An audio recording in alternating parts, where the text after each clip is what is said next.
Je vais proposer de commencer ce conseil communal et je vais débuter par excuser Vincent Decourt, Pierre Roux et Delphine Olotte qui sont absents ce soir, Jean-Paul Laval et Jean-Paul Marie.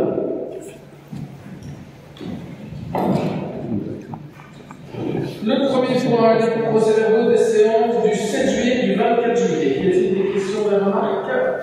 Oui. Oui, moi je voudrais par rapport à celui du 7 juillet. En fait, en lisant le dossier, je voyais qu'avant le point 7, CPS annuel de l'exercice 2022, je m'étais mis que M. le président du CPS va faire une séance en application de l'article L1122-19, mais c'est lui qui a présenté le point de cette mention. À mon attention, c'est mais je vais vérifier.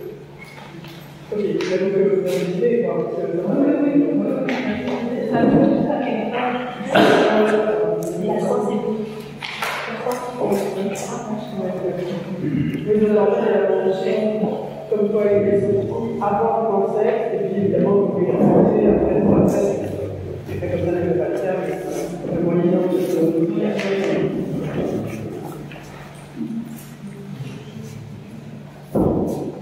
D'autres remarques, d'autres questions? On peut joindre les deux. Bon, on va faire un. Ça sera mieux aussi. Donc, pour la séance du 7 juillet. Ah, Michel? Oui, abstention. Abstention.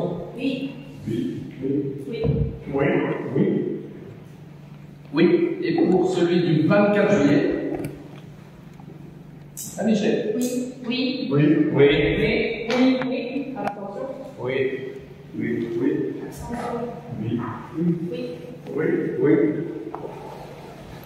Oui aussi. Bonjour Jean-Paul. Bonsoir. Le point 2, les centimes additionnels d'un emploi des personnes physiques pour l'exercice 2024. Donc on ne les modifie pas, ils sont toujours à 8% comme les années précédentes. Il n'y a aucune modification. Et je vais déjà parler du point suivant. On fera des notes séparées pour lesquelles on ne modifie pas non plus le taux de 2500 centimes additionnels. Oui, au revoir. Oui, alors nous, on ne votera pas les deux points parce que nous avons soutenu le programme d'élection et nous soutenons toujours le fait qu'on décide de baisser les centimes additionnels tant sur la commande de personnes physiques que sur le compte immobilier. Ah, Michel? Oui. Donc sur les libertés, on va commencer. Oui, pardon.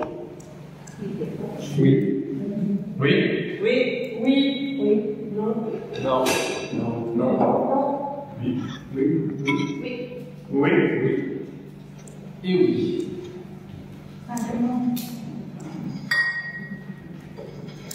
C'est simple aussi.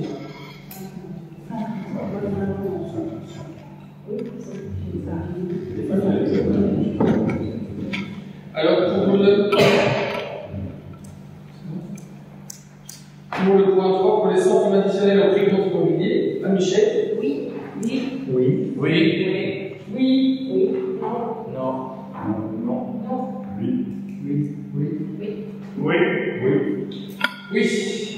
Le point suivant, il s'agit donc d'un projet d'acte de vente et constitution de servitude au profit de la SPGE en ce qui concerne la phase 2 du collecteur d'assainissement.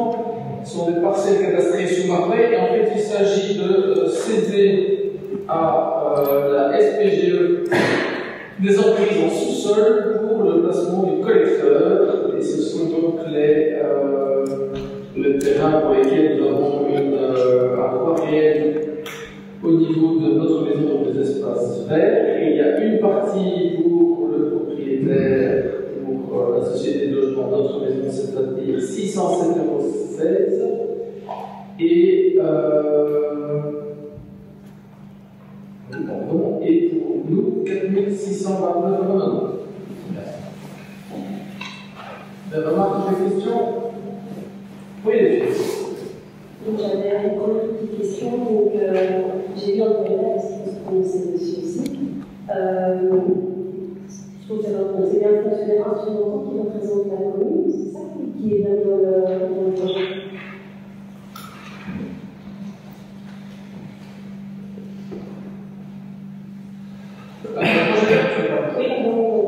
Oui. C'est ça. Oui. C'est voilà, je ne sais pas comment ça se passe. Mais c'est le comité d'acquisition. Oui, je sais, parce que du coup, ils jouent un rôle de notaire dans ce cas-là. Oui. Mais généralement, quand moi je parle de notaire, parce que je ne sais pas le comité d'acquisition, et le notaire ne représente pas le parti, mais il est donné que le comité, enfin, le fonctionnaire instrumentant représente le parti. Donc voilà, c'est peut-être classique comme ça. Par contre, l'autre point qu'on met un peu plus, et elle vient mentionner la si je ne me trompe pas, la dame de comité d'acquisition, c'est qu'un reste, elle représente l'armée en tant qu'amphithéâtre et la SPG en tant qu'amphithéâtre. Alors, pour nous, ça ne pose pas de problème parce que les montants sont assez classiques. Oui. Donc, il n'y a vraiment pas de... Il s'agit de sociétés publiques, que ce soit notre maison, que ce soit la commune, que ce soit les SPG, donc au bout du compte, c'est le ministère des Finances qui par la main, donc ça fait. Pas de souci, voilà. Donc, dans le traité national, c'est pour l'information professionnelle. J'aurais peut-être même pu instrumenter moi. J'aurais pu instrumenter moi. Enfin, bon, comme une acquisition. Oui, il n'y a pas de souci, c'est juste. Ok. Michel. Oui. Oui. Oui. Oui. Oui, attention. Abstention. Oui. Oui. Oui. Oui. Oui. Oui. Oui. Oui. Oui. Oui. Alors, pour information, c'est une prise d'acte. Il y a eu un recours introduit par ATR quant à la délibération du Conseil communal du 14 juin 2023 relative à la voirie communale portant sur la modification du chemin Caille-Loquet, si tout le monde peut se souvenir du point. Et le gouvernement wallon a approuvé la demande de modification partielle telle que le Conseil communal a voté et telle qu'identifiée sur le plan intitulé plan de session dressé par le géomètre en date du 2 novembre 2022. C'est une prise d'acte.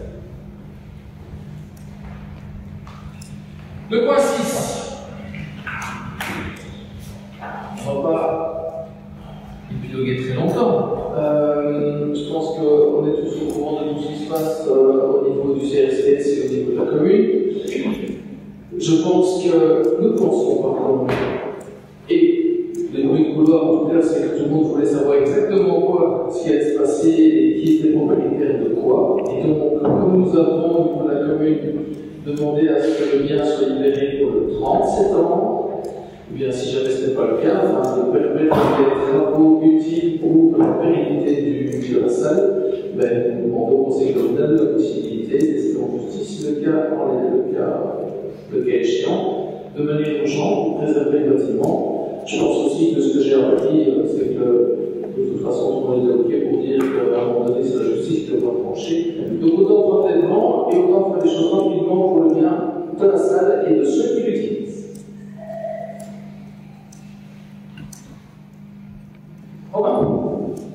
Et bien évidemment, c'est bien fait standardisé là.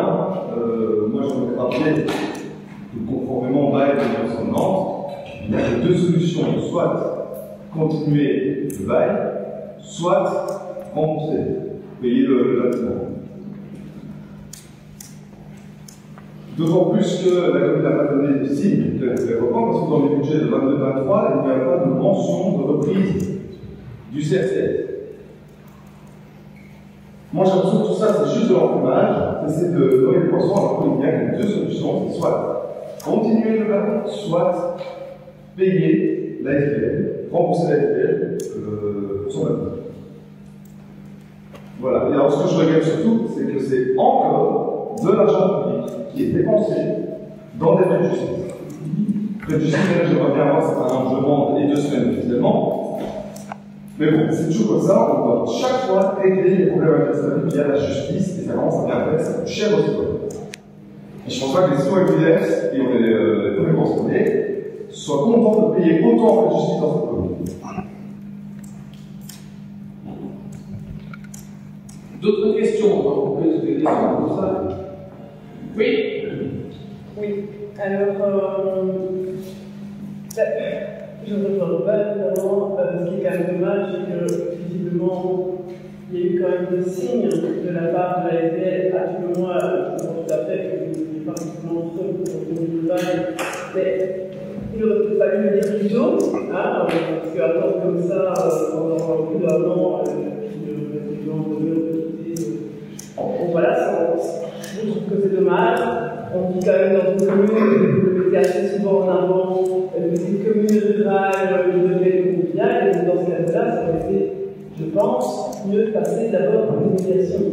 C'était quand même quelque chose qui était tout à fait possible de faire dans ces relations aujourd'hui. Il y a des gens qui font ça très bien, l'immédiation, et de cette résultat, de leur trouver une solution, c'était sans doute la solution la plus adéquate. C'est pas ça qui a été choisi, c'est plutôt une attitude attentive en fait. Et puis tout s'est emballé, bon, j'entends bien que chacun développe ses raisons, mais je note quand même que dans la procédure, enfin dans le commande à l'avocat de la commune, ça soulignait quand même que le but était de reprendre le contrôle du bâtiment, et ça était déjà, c'est la définition qui est validée par le collège communal le 16 juin, alors que vous avez rencontré l'avocat avant. La SBL a demandé depuis plus d'un an à savoir ce qu'elle allait devenir de son bail. Elle l'a demandé elle-même, elle l'a demandé par la voix de son assureur, elle l'a demandé par la voix de son avocat. Et donc, voilà, tout ça est vraiment triste. Alors après, je vous dis là-dessus, vous déposez plainte à la CIAC par exemple. Voilà, petite. Voilà, c'est comme ça que ça fonctionne aussi, mais c'est assez petit. Ça va marcher non plus. Et donc, ça c'est. Voilà. Donc pour moi, c'est vraiment désolant qu'on en arrive là. Et je pense que de toute façon, la SBL a pris cette disposition de ne pas faire ce que je vous dis. Moi, je me laisse plaisir, donc tu en viens, tu me le dis. Non, c'est moi qui l'ai dit. Un petit peu. Mais voilà, en fait, nous, on a la loi, vous avez fait notre notion, je crois, de l'administrateur et ici, du CFDS. Et donc, nous, on va tout simplement vous proposer de retirer le point, parce que la SBL a déposé une requête en justice de paix. D'ailleurs, le maître Miquel, la M. Miquel, qui est on finit par s'étonner de voir la communauté dans ce tribunal une fois tous les 2 mois. Et donc, voilà, la requête est déposée par la SBL. Et donc, le point n'a pas vraiment lieu d'être, parce que malheureusement, à force d'avoir demandé et de ne pas avoir obtenu, la SBL s'est tenue avec ça. C'est vraiment dommage. Je pense que si vous le faites à l'appel du pied et que vous êtes toujours prêts à aller à la table de négociation, ils sont prêts à le faire. Et donc, voilà. C'est tout ce que j'ai à dire. Mais je pense que la voie de discuter est sans doute meilleure que de traiter dans des procédures judiciaires à l'état médical. D'autres moments. Alors, je pense avoir été très clair dans la réunion du 22 août en disant que nous prendrons toutes les mesures nécessaires pour pouvoir rénover le CRCS. C'est une des mesures qui permet de le faire. 1. 2. Je sais que nous ne serons pas d'accord là-dessus, mais la justice trancherait, c'est le cas échéant, et c'est très bien. Donc, j'entends bien que on nous simplifie le cas échéant la zone, c'est parfait. Le paiement de l'indemnité, j'ai toujours dit, j'ai toujours évoqué, je le dis le 22, suffisamment témoin que moi ça ne me gênait absolument pas, le collège non plus, et la majorité non plus, de devoir une indemnité. Mais le paiement de l'indemnité, ça c'est le droit, n'est absolument pas préalable à la propriété, l'accession à la propriété. Ça c'est pas des. C'est pour ça que le cas échéant, enfin pas le cas échéant, dès que le collège sera réuni le vendredi, il vient de prendre contact avec l'avocat, ça va votre avocat, ça va exactement comment ça se passe. Comment est-ce qu'on peut avancer dans l'affaire. Alors, j'aimerais rappeler quand même, parce qu'on parle de frais de justice C'est la première fois que nous avons testé en justice. Les autres fois, nous avons chaque fois dû répondre à des sollicitations d'autres personnes. Nous n'avons jamais attaqué en justice, sauf cette fois-ci, en Bertrand propose. Ensuite, quand on me dit que je suis resté sans bouger, j'en reviens toujours, je sais que ça fait mal, hein, mais il y a un communiqué du président dire qu'on n'a pas bougé, qu'on a mis notre accord sur l'histoire, sur le fait qu'il y ait une continuité. Le président du CRCS écrit lui-même, le 24 mai 2023, j'ouvre les guillemets. Ce bail étant arrivé à échéance et n'étant toujours pas renouvelé malgré notre insistance, il n'y a plus, comme l'a rappelé le bourgmestre lors de notre réunion du 14 juillet 2022, ni titre ni demande. Donc on ne peut pas dire qu'on a décidé cette année-ci de changer d'avis ou de faire le cas échéant un bail. Il y avait, depuis le 14 juillet 2022, c'est pas moi qui dis, c'est le président du CRCS qui le signe, que le bail étant arrivé à échéance et n'étant toujours pas renouvelé malgré notre insistance, il n'y a plus, comme l'a rappelé le bourgmestre lors de notre réunion du 14 juillet 2022, ni titre ni demande. Et on va rappeler aussi que le bail de 1972 prévoyait qu'il n'y avait pas de tacite reproduction. Et on va aussi rappeler que la commune peut refaire un bail, mais elle ne doit pas nécessairement refaire un bail. C'était bien, c'était prévu dans les conventions, dans les accords que les mots avaient signés. En ce qui concerne l'ASCA, alors là je suis vraiment navré, parce qu'en fait, c'est la seule procédure qui permet qu'il y ait un contrôle. Si vous ne le savez pas, je vous l'apprends. L'AFSCA n'est pas un service qui vient contrôler pour le monde de contrôler. Non, il faut qu'il y ait une plainte officiellement. Je ne me suis pas caché, hein. On l'avait dit. On l'a dit en séance de 22, la séance publique, qu'on appelait un contrôle de pompier, un contrôle de l'AFSCA. On l'a dit. Dites pas que vous avez été surpris. C'était bien ce qui avait été fait. Alors, je sais bien que ça aussi, ça, vous essayez de faire, une fois de plus, essayer de trouver la tangente pour faire quelque chose. Le cas échéant, comme je l'ai toujours dit, et comme le collège a assumé dans toutes ses prises de position, avant de savoir si on fait un bail, et nous avons une notaire ici, il faut quand même savoir si on fait un bail pour un terrain ou pour un terrain et un bâtiment. C'est quand même pas la même chose. Le contenu n'est quand même pas le même. Donc il faut d'abord qu'on détermine la propriété. C'est ce qu'on a demandé de faire. Et alors, je vais aussi rappeler, parce qu'à un moment donné, moi je trouve un changement d'attitude chez Écolo particulièrement qui est quand même assez particulier. Je ne sais pas si c'est parce que vous avez un reproche qui est dans le conseil d'administration et que peut-être on cherche une indemnité que vous changez d'avis, mais je reprends le contrat de gestion qui était prévu le 1er juillet 2014 entre la commune et la régie, qui disait ceci. Je vais dire. Je retrouve juste la page, ici. La présente convention a pour objet de préciser les missions confiées par la commune à la RCA et de définir précisément les tâches minimales qui impliquent les missions lui conférées. C'est ainsi qu'elle mettra en œuvre tous les moyens tous les moyens nécessaires afin d'exploiter le centre sportif si à Saint-Marie de courir le chemin de la Péricoque, le centre sportif si à l'Est-Ville de privilégier donc l'ensemble du terrain de foot et la lunette, et le centre récréatif, culturel et sportif en abrégé CRCS si à 495 Thierry de Gendarmerie et 12. C'est ainsi qu'elle mettra en œuvre tous les moyens nécessaires afin d'exploiter le complexe sportif, le foot de Villers, simplifions ça comme ça, et CLCS. Et dans les signataires, Pierrot.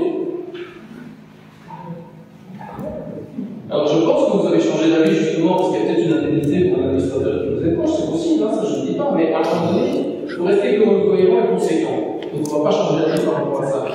Donc à un moment donné, qu'on souhaite faire des travaux au niveau du CLCS, parce qu'au-delà de reprendre, parce que c'est ce que j'ai exposé au nom du collège le 22, dire ce droit qui va déterminer. Aujourd'hui, je suis content de ne pas rester en justice, on devra se laisser attaquer en justice, donc comme il faut, pour dire qu'on est attaqué, qu'on n'est pas. Parce que la délibération qui est prévue, c'est donner l'autorisation, d'accorder au collège communal l'autorisation d'ester en justice. C'est l'autorisation qui est donnée au collège. C'est même pas le fait d'aller nécessairement en justice. Ça, il y avait encore un élément de ce côté-là. Mais et quelque part, je me fais c'était prévu parce qu'on l'avait entendu que le SBL souhaitait aller en justice. La seule chose pour laquelle on pourrait se mettre d'accord aussi, c'est même d'aller en justice en référé, histoire qu'on sache quoi très vite, parce que je pense que la salle a besoin de travaux, les gens qui l'utilisent ont besoin, qui souhaitent l'utiliser en tout cas, ont besoin de rassurer quant à leur futur. Moi, je pense que c'est ça qui est intéressant. Pour le reste,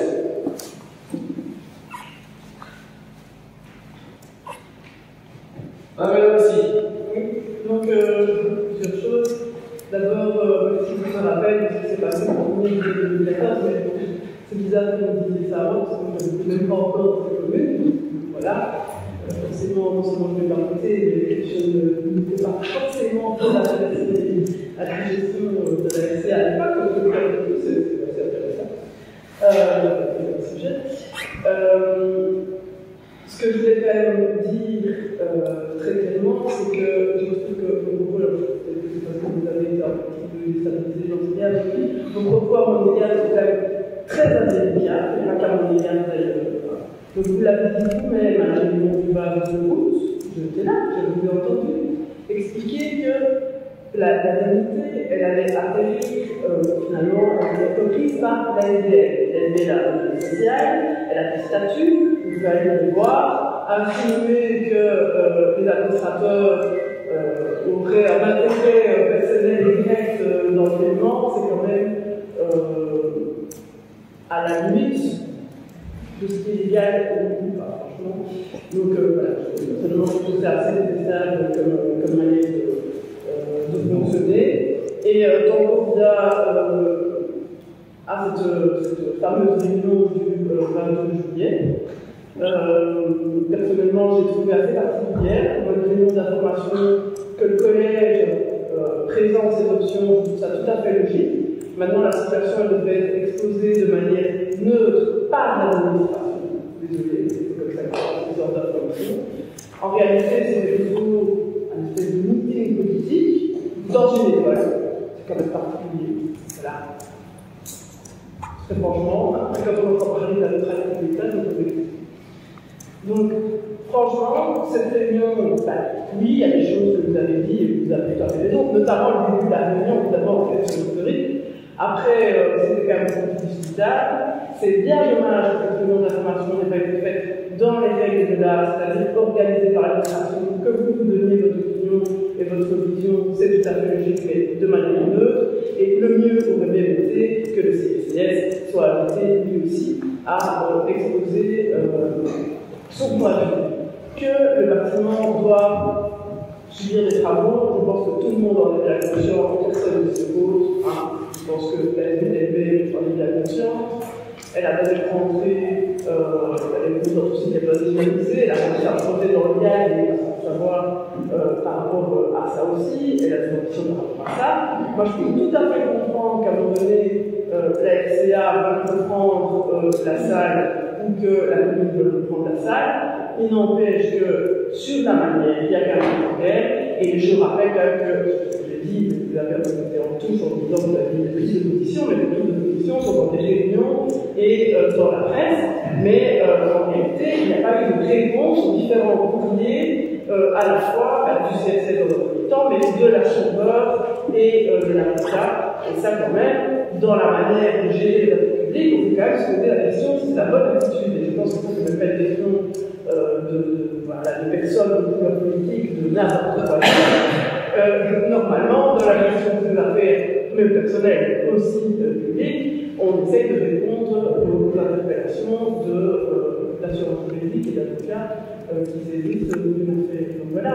Et donc je me répète, moi c'est juste dommage qu'on ne puisse pas se parler, que les personnes concernées que ce soit les membres de la SDL, les membres du collège, et éventuellement plus largement les groupes sportifs, etc.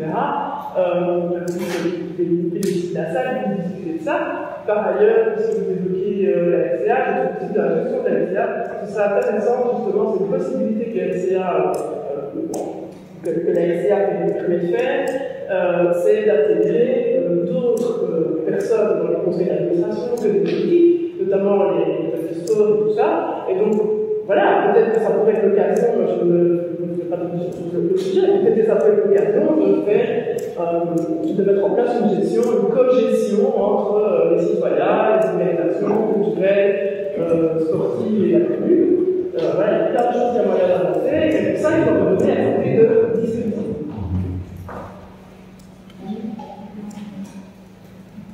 C'est bon, alors, première chose, vous avez dit, effectivement, la réunion, c'était plus un meeting électoral de chose. Le premier meeting de mai jusqu'à le dernier. Alors, par rapport à Esther en justice, je suis sûr et certain qu'on a déjà voté une demande d'Esther en justice au Conseil communal. J'en suis sûr et certain. Si. Et alors, en plus, tu dis que c'est souvent qu'on a attaqué. Pourquoi on est souvent attaqué? Parce que justement, comme dans le cas ici, on laisse pourrir la situation. Et on laisse pourrir la situation jusqu'à ce que des fois, les gens se retrouvent comme dans le cas des sentiers. On laisse pourrir une situation, et donc c'est inévitable quand ça passe par la justice, parce que justement, il n'y a pas de réponse. On fait la sous-oreille. Ici, le CSCS n'a jamais eu de réponse, comme l'a dit, de la représentation de l'assureur et de l'œuvre. Alors, par rapport à Oscar, dans le cadre d'un bâtiment du CSCS, les contrôles de la FEM ne sont pas nécessairement handicapés. Ils l'ont fait et il n'y a rien eu avec, il n'y a rien eu du tout par rapport au contrôle de la FEM. Et en fait, moi, ce que je vois, j'en remets mon petit doute là-dessus, on est maintenant en période électorale, vous voulez, plus que toi, dans cette salle, avant le mois d'octobre, vous voulez la taper le plus vite possible pour nous faire une belle construction, un bon nouveau bâtiment des élections, mais j'aimerais bien quand même rappeler qu'en 2012, le poste de secours, c'est un pièce au total, et en 2018, la construction de mairie, c'est 200 000 € de subside de dette. Alors, est-ce qu'on va refaire la même chose? Voilà. Jean-Pierre. Je voudrais revenir aussi sur le problème de l'ASCA. Quand l'ASCA est venu, le président de la Commission, c'est moi qui l'ai remplacé. C'est vrai que la dame a trouvé ça bizarre, mais quand il est humain, elle répond toujours et elle va voir ce qui se passe. Mais il n'est pas nécessaire que l'ASCA vienne, parce que vous devez quand même savoir, et vous savez, que ce n'est pas un restaurant, la cuisine chez nous. Premièrement, il n'y a jamais de nourriture en permanence dans les frigos. Quand elle est arrivée, elle a vu effectivement les frigos étaient ouverts, et les frigos, ce sont des frigos convenables. Elle a dit, pour moi, je vous ai constaté une chose, que la cuisine, elle est en ordre. D'ailleurs, nous avons reçu un document qui admet que la cuisine est complètement en ordre. Ça, c'est une première chose. Maintenant, en ce qui concerne la visite des pompiers, je crois que le gros problème qu'il y a au niveau des pompiers, il incombe surtout à la commune. Parce que des travaux ont été faits, et ces travaux n'ont pas été réalisés de manière équitable. C'est-à-dire que quand vous avez construit la cuve en azote, vous auriez dû prévoir autour de la cuve un mur plus une porte derrière. Et ça n'a pas été fait. D'ailleurs, il n'y a pas eu à l'époque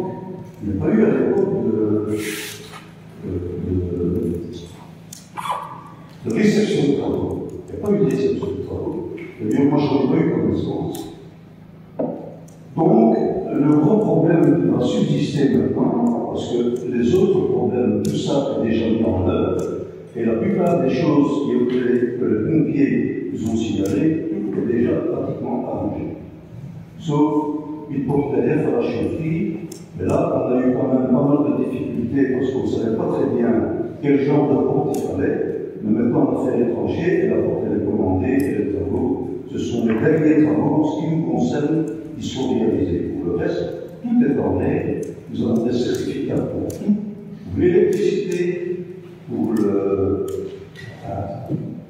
toutes les remarques des pompiers, tout ça a été arrangé complètement. Sauf maintenant le problème de la diffamation, pour laquelle, et c'est toujours malheureux aussi, on n'a jamais écrit de dire que la commune va prendre des travaux à sa charge, puisque c'est à eux que ça incombe. Tout ce qu'on a dit, c'est que le chef des travaux était venu vous trouver pendant le collège, vous avez mis sur la table le bon commande qui avait été fait à l'époque, c'est-à-dire en 2019, et voilà, et vous avez donné ordre de pouvoir continuer et mettre en œuvre ces travaux. Malheureusement, encore une fois, on devra attendre, je ne sais pas combien de temps, mais il m'a dit qu'il avait programmé ça pour, si tout va bien, début octobre. Voilà, ça c'est ce que j'avais à dire au niveau des visites, aussi bien des pompiers que de la recette. Il n'y a rien de très dramatique là-dedans. Juste une petite question aussi par rapport à ce qui avait été dit à la réunion du 22 août. C'était que, puisque vous estimiez propriétaire, vous avez pris une assurance pour assurer le CCS. À mon sens, là, il y a un souci, c'est que comme le CCS est lui-même assuré, en fait, le bâtiment, il y a deux assurances dessus. Donc je ne sais même pas si c'est légal en fait, d'avoir deux assurances sur un bien, parce que je ne sais pas si on est plus ajusté, mais ça rend une question un peu étrange, ça va faire du coup, demain. Mais voilà, c'est un peu bizarre d'assurer de quoi le bâtiment avec deux encaissés à sur le même bâtiment. Pour terminer dans cette dernière question, il est en plus d'assurer une fois, deux fois, trois fois ou quatre fois qu'on a bien en fait différentes compagnies d'assurance, et bien ça n'a vraiment aucune ambiguïté et aucune impossibilité de ce côté-là. En ce qui concerne, je vais prendre dans l'ordre, si j'ai oublié quelque chose, n'hésitez pas à me dire. Ce qui sera intéressant aussi par rapport à la SBL, mais ça, dans les données sur le public, c'est de savoir qui sont exactement les bénéficiaires officiels, les bénéficiaires effectifs de la SBL. Le registre BO pour savoir exactement qui sont les bénéficiaires. Ça va être intéressant aussi, dans le cadre justement du futur de la SBL de Cage. Je vous l'ai dit au niveau de la réunion publique du 22, je sais bien que ça peut peut-être vous faire mal, mais je pense que les représentants du CRCS ont été invités à la réunion.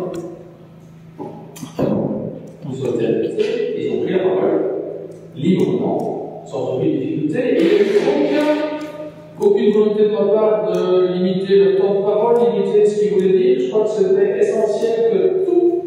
Je peux vous dire qu'il était essentiel pour moi que le CRCS donne sa position. Essentiel. En fonctionnerie, quand la réunion elle était demandée par plus d'une personne lors de la fête du Chili, ça peut me dire que ça c'est vraiment au niveau du collège, je ne vois pas, et au bout de la majorité, je ne vois pas le problème d'occuper une école pour faire une réunion. Je ne vois pas où le souci. Comme je l'ai dit aussi, je n'avais pas envie de payer l'éducation au CSS pour faire la réunion. D'ailleurs, il y avait une autre réunion qui se déroulait là en même temps. Alors, je ne vois pas encore la difficulté de répondre à l'assurance juridique est vraiment dramatique. La commune peut remettre à bail. Il n'y a aucune obligation. Je sais bien compris que c'était notre espoir, mais après les derniers épisodes, je pense que ça va être difficile, mais je me suis exprimé le 14 juillet 2022 que l'SBL occupait sans titre de droit. Sans faire, je sais bien que, et encore, on aurait été gentils, parce qu'on a laissé continuer l'occupation telle qu'elle se faisait précédemment. Mais, par contre, tout le monde n'a pas joué le jeu, c'est peut-être ça l'élément déclencheur. Non, c'est pas peut-être ça. L'élément déclencheur, c'est le refus de la gratuité pour la fête de Tilly. Ça, c'est l'élément déclencheur. Ça, c'est vrai. Alors, quand on parle de laisser pourrir la situation, c'est vrai, quand on voit la salle, c'est vrai que laisser pourrir, c'est quelque chose qu'on peut avoir en vue, mais on ne va pas. La question de laisser pourrir la situation, je l'ai dit au niveau de la réunion du 22,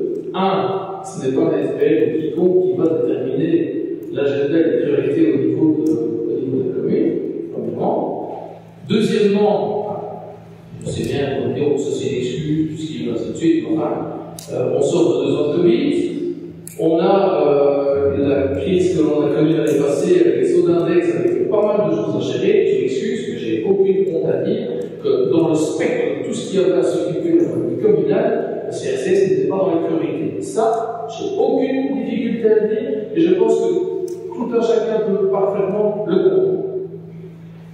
L'AFSCA. Que dit le rapport de l'AFSCA? Le rapport de l'AFSCA, il dit qu'on remet sur le dos de ceux qui louent la garantie que la situation sanitaire est correcte. Textuellement, c'est ce qui est écrit. Donc ça veut dire que la FPL-CRCS, je crois qu'il n'y a aucune du chef dans le public, parce qu'aujourd'hui, par exemple, pour servir à boire, c'est le tennis de table qui va payer pour s'assurer que ça fonctionne. Aujourd'hui, il faut reporter sur les ASBL qui occupent la salle la responsabilité de la sécurité de la chaîne alimentaire, de la sécurité de la population. C'est textuellement, je ne vais pas prendre un témoin, c'est exactement ce qui est écrit. La police par la zone de fond pour aller ici, qui la mettre aussi, hein. Pardon? Ben oui, pardon. Comme par hasard, maintenant, c'est ça. Non, parce que nous avons eu l'information que nous étions propriétaires et que dès lors nous prenons toute notre responsabilité en tant que propriétaires. Ça me paraît une logique impeccable. Donc au jour d'aujourd'hui, j'en entends des baisses, je pense que les SBI qui l'utilisent sont bien et les personnes qui vont utiliser les cuisines et le bar sont bien au courant qu'ils vont avoir la charge de la sécurité de ce qui se passe. Tout à fait. Le biberon, le tennis de table, il est exploitant du bar. C'est tout. Et donc, il n'est pas exploitant de la cuisine. C'est deux choses tout à fait différentes. Mais même du bar. Et pour l'exploitation du bar, c'est vrai que depuis très longtemps, le tennis de table on a dû demander un numéro d'entreprise pour exploiter le bar. Et ça, c'est fait aussi. Donc, c'est en cours, tout ça est en cours. Donc, c'est bien à la FBSC, donc, c'est bien, oui, mais n'importe qui va utiliser les cuisines doit s'assurer que tout est en ordre. Moi, je trouve sincèrement qu'à partir du moment où une entité, quelle qu'elle soit, à ma disposition des cuisines, un bar, c'est celui qui loue qui doit être en ordre, et pas reporter sur celui qui loue la responsabilité de ce genre de choses. En plus, je vais te dire que pour la cuisine, il n'y aura plus rien dans la cuisine. Les cuisinières vont être retirées, la friteuse qui fonctionne maintenant et qui n'a plus fonctionné depuis 2009, elle sera retirée aussi. Et quand il y aura au CRCS un banquier ou n'importe quoi, c'est un traiteur qui va vivre avec son propre matériel, point, c'est tout. Très bien. Donc, la SCA, elle n'a rien à voir là. Très bien. Je trouve ça quand même un peu dommage. Il sera cuisiné avant le repas. Très bien. Alors c'est ce que j'ai compris de nous, c'est de retirer tous les appareils cuisiniers et la friteuse et pompiers. Donc, ce sera une cuisine avec des tables, du matériel, c'est pas une cuisine, il n'y a plus aucun autre. On va pas se compromettre les syllabes comme des autres. Donc, tu défends. Non, je ne défends pas, et je peux te dire que les réactions des responsables, comme d'habitude, je suis désolé, je ne serai pas ambigu du tout. Je trouve ça lamentable qu'une SBL qui gère une salle ne mette pas à disposition une salle totalement en ordre à disposition pour que les utilisateurs peuvent le faire. J'ai été interpellé suite à ça par des responsables d'utilisateurs, par des responsables, par des personnes qui utilisent régulièrement la cuisine, textuellement. Mais on pourra diffuser, je diffuserai sur le site internet de la commune aussi, dans la presse, ça va être assez facile. En ce qui concerne les pompiers, je viendrai sur la pub Amazon après. Les pompiers, qu'est-ce qu'ils disent comme deuxième élément pour lequel ils refusent l'utilisation de la salle, hormis une activité sportive, sans public, sans chauffage et sans cuisine? Parce que les éléments qui étaient dans le rapport précédent, il n'y avait rien qui a été fait. Noir sur blanc. Ne dis pas c'est faux. Ne dis pas c'est faux. Ne dis pas c'est faux.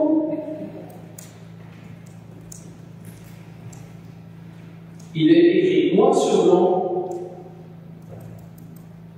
On va reprendre le texte, il est extenso, ce sera plus facile. Ça ne posera pas de difficulté. Je lis.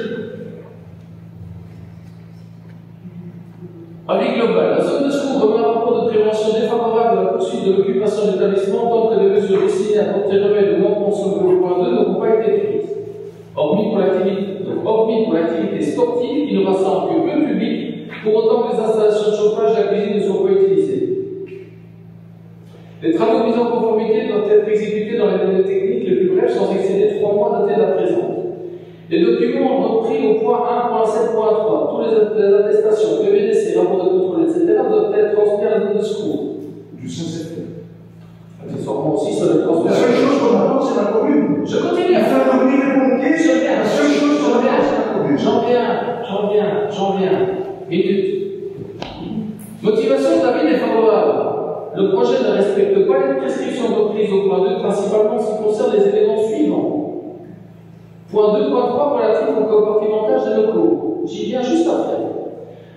Et le deuxième tiret, c'est aucune suite n'a été donnée à certains points émis dans le rapport précédent. Non mais, ok.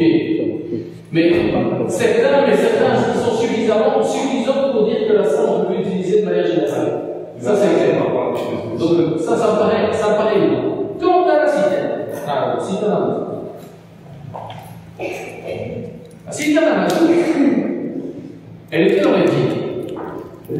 Elle était dans les pieds parce qu'elle empêchait la sortie au niveau de l'école. Elle empêchait la sortie au niveau de l'école de la porte, si je me souviens bien, la salle de gym. Je vais sous les plans en tête. On aurait bien pu dire, désolé, la salle, on tire la citerne, déployez-vous. On aurait pu le dire, pour des raisons de sécurité, même des mesures d'office, on peut le faire. Qu'est-ce qu'on a fait au niveau de la commune? C'est qu'on a payé un remplacement de la citerne à l'intérieur de la salle. D'accord? C'est exact. Ah. La commune n'a pas payé. La citerne que vous avez enlevée, elle est sur un terrain pour lequel on était locataire. On est bien d'accord? Oui, et d'accord. Nous étions locataires de ce terrain, et pour faire l'extension de l'école, vous avez tiré d'office la citerne. Voilà. Bien sûr. Philippe, je te demande de ne pas intervenir, parce que si je me souviens bien à l'époque, tu étais interdit d'aller sur le chantier. Je n'ai pas. Tu étais interdit d'y aller. C'est M. Philippe qui avait fait les réceptions de la place. Jean-Pierre. Je vais juste rappeler que nous sommes en 2018, avec l'histoire de la citerne à gaz que j'ai rappelé. On est avec une sortie qui donne sur une citerne à gaz pour lequel, même pour des raisons d'office, comme tu dis, tu es locataire, et bien à ce moment-là, on peut très bien décider de bouger la citerne. Et on a été gentil, on a réinstallé une citerne telle que prévue. Mais alors, vous nous dites que vous êtes propriétaire du bâtiment, mais là, c'est la commune qui doit faire les travaux au bâtiment. Non? La commune n'a pas fait les travaux dans le bâtiment. On a été déjà très gentil de mettre la citerne à l'intérieur. Tu crois sincèrement que le directeur financier accepterait de payer des travaux sur un bien qui n'appartient pas à la commune? Sans un minimum d'éléments. Donc, non, je raconte n'importe quoi. Pour l'instant, j'aimerais bien. Factuellement, on me démontre le contraire de ce que je dis. Document à la. Donc, au jour d'aujourd'hui, oui, elle marque des pompiers, le compartimentage, tous les travaux. Je vous invite à la prochaine notification budgétaire à voter avec enthousiasme, parce que les travaux seront évidemment, il y aura un article budgétaire qui prévoira de faire des travaux qui répondront aux remarques des pompiers et un minimum de salubrité par rapport à ce qui se passe. Madame Rossi.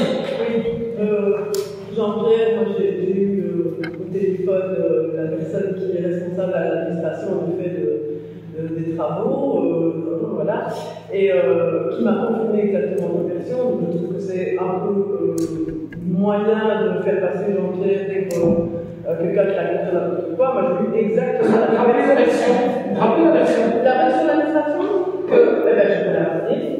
J'ai eu une discussion un peu plus précise que ça. Donc, quand la cuve a été construite, la commune a fait faire des travaux, ne les a pas fait elle-même avant, les a fait faire, et la personne m'avait précisé, donc des fois c'était la commune qui pouvait le faire, elle a précisé que le souci c'est que la commune n'avait visiblement pas connaissance de la règle de compartimenter. Si ce n'est pas ça, on pose des questions sur ce que c'est compartimenter de la même façon dans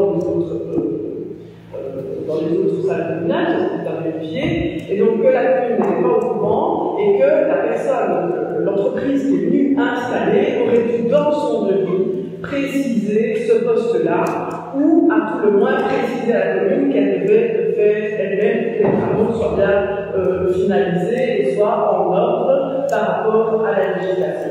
Donc c'est l'administration, c'est l'administration qui l'a dit. Je ne vais pas tirer de mon chapeau. D'ailleurs, la personne allait me dire que vous étiez au courant et d'accord. Donc, visiblement, la question a changé. J'aimerais bien juste ajouter une chose. Donc, je trouve que ce serait quand même correct de faire les travaux, en effet, le plus rapidement possible, quelle que soit la question de la propriété qui, en effet, se réglementarise. Et je veux préciser aussi quelque chose. Les statuts des LDS sont disponibles sur Internet et vous pouvez aller voir, quand vous parlez de la dissolution de la LDR, on peut lire en son article 33, affectation de l'actif net restant en cas de dissolution et liquidation de la SPR, qui est mis textuellement dans tous les cas de dissolution volontaire ou judiciaire. Après appurement des dettes, l'actif net sera affecté à une ou plusieurs autres organisations qui poursuivent un but similaire et non lucratif. Il n'est absolument pas question que des gens s'enrichissent comme vous essayez de le faire croire de manière tout à fait démagogique. En réalité, c'est écrit noir sur blanc, et j'invite tous ceux qui veulent aller voir. Alors, vous pouvez aller sur le téléphone, c'est sur le moniteur, vous pouvez aller regarder. C'est mis noir sur blanc, je le répète, dans tous les cas de dissolution volontaire ou judiciaire, après appurement des dettes, l'actif net sera versé à une ou plusieurs autres organisations qui poursuivent un but similaire et non lucratif. C'est bien ce que j'ai dit dans la réunion du 22. Oui, mais c'est pas ce que vous avez dit quand vous avez dit sur le téléphone. Évidemment, si, c'est exactement la même chose.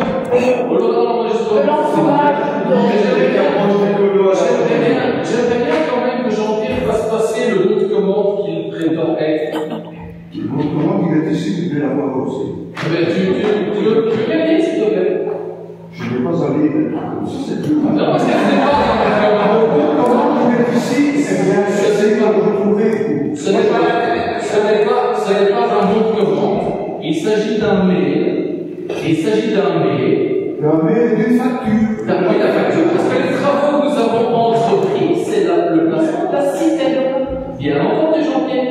Mais le bon de commande que tu montres, parce que c'est bien un mail qui vient d'un membre de l'administration, exact ou pas? Oui, c'est bien un mail d'un membre de l'administration.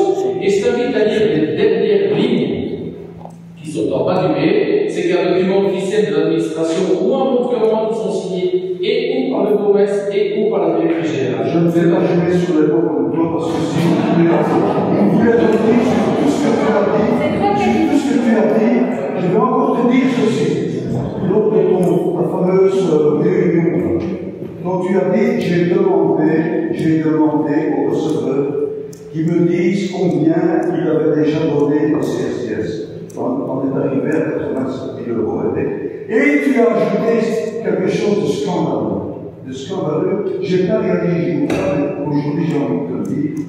Tu as ajouté, et j'espère qu'ils ont toujours l'argent. Et de la somme de tous le corps. On pourrait dire la même chose, quand on donne 600 000 €, 700 000 € à la régie communale pour la faire consommer, on espère toujours sur les comptes aussi. Mais c'est scandaleux des choses comme ça. Mais à la différence quand même d'une commune, c'est qu'elle n'est pas censée faire les bénéfices. Mais la régie non plus, gérer ça doit au minimum avoir de quoi faire, bien gérer la salle et de quoi la fournir. Bien entendu. Mais, et en plus, sans but lucratif. J'entends aussi, je vais prendre une parole qui a été prononcée lors du conseil communal du 7 juillet. Il a été dit qu'il était beaucoup plus intéressant et beaucoup. Je mets entre je ne sais plus quel était le terme exact, mais qu'il était beaucoup mieux que ce soit la commune qui gère en direct plutôt qu'une SB, parce que la commune elle gérait l'intérêt collectif et qu'une SB elle gérait les intérêts particuliers. Ça a été dit lors du transfert de la gestion du service ATL de la commune via MJ. C'est un propos que vous avez tenu dans le aussi. On le retrouver en disant ça a été in extenso repris, parce que vous voyez bien que j'apportais la capacité, l'occasion de ressortir, ça a été dit que c'était beaucoup mieux qu'une commune gère quelque chose en direct, parce que moi c'était l'intérêt collectif qui était pris en compte et pas par une SB pour laquelle c'était l'intérêt privé. Exactement. Gérer l'intérêt collectif, pas une salle. Ce que j'ai surtout souligné, c'est qu'il y avait une espèce de conflit d'intérêt à partir du moment où la SB en question est aussi opérateur, et donc c'est donc là le cadre est un petit peu différent.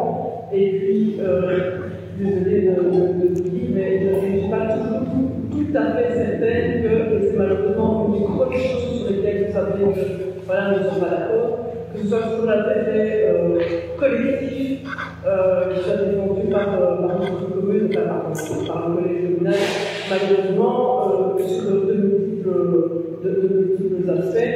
Et sur le plan des salles, vous le savez très bien, j'ai vu avec grande attention l'encart de M. Fifi sur la question de la gestion des salles communales et des repas à l'espace pénal, de l'accessibilité pour tous, y compris pour le groupe à nous, le groupe politique à nous.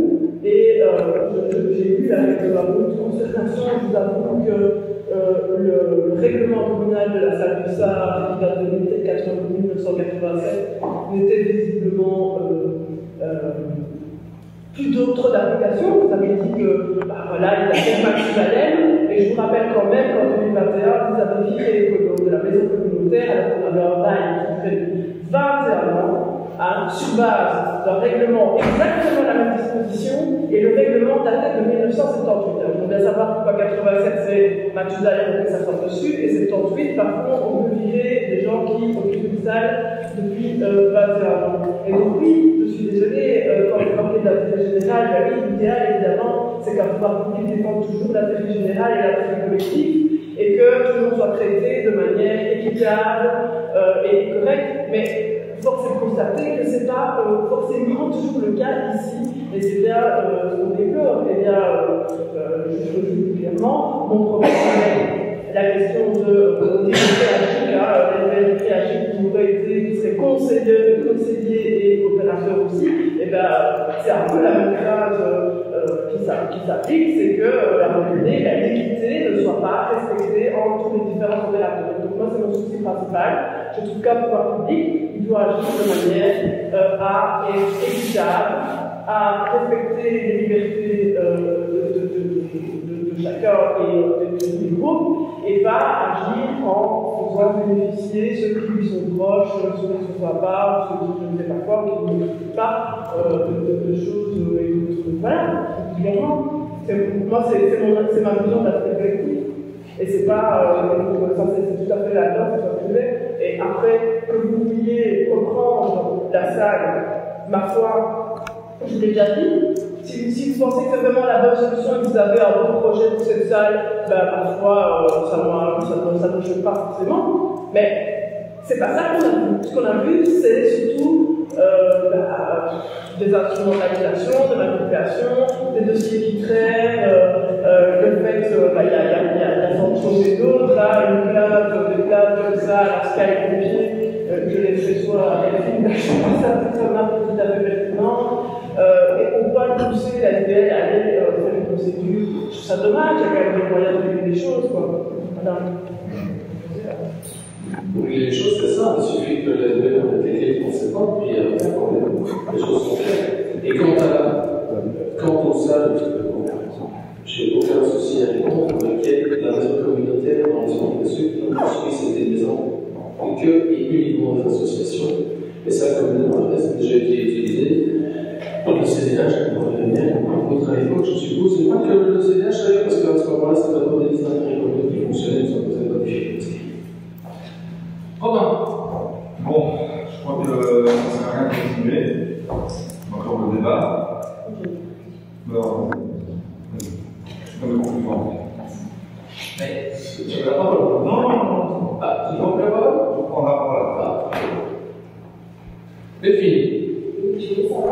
c'est moins encore des pompiers. De mémoire, je ne saurais pas te le dire. Après qu'on ait appris que nous étions propriétaires du bien. Avant ou après Après la fête de tir? la fête de tir. Donc la fête. Attends, parce que là, je ne saurais pas dire les dates. Je ne saurais pas dire les dates parce qu'à quelques jours près, une fois que nous avons appris que nous étions propriétaires, je pense que c'était avant parce que l'ASBL a reçu une mise en demeure de laisser la gratuité pour les jeux de Tilly. Mais est-ce que la commande des pompiers a eu lieu à ce moment-là ou quelques jours après? Je ne saurais pas dire. D'où je veux en venir, c'est que maintenant la salle est dans un état qui devient bien les pompiers, elle était dans un état suffisamment bon pour la donner à la police. Sinon, vous ne pouvez pas être. Donc, les vous avez la banque là, donc elle est dans l'état dans lequel elle est maintenant.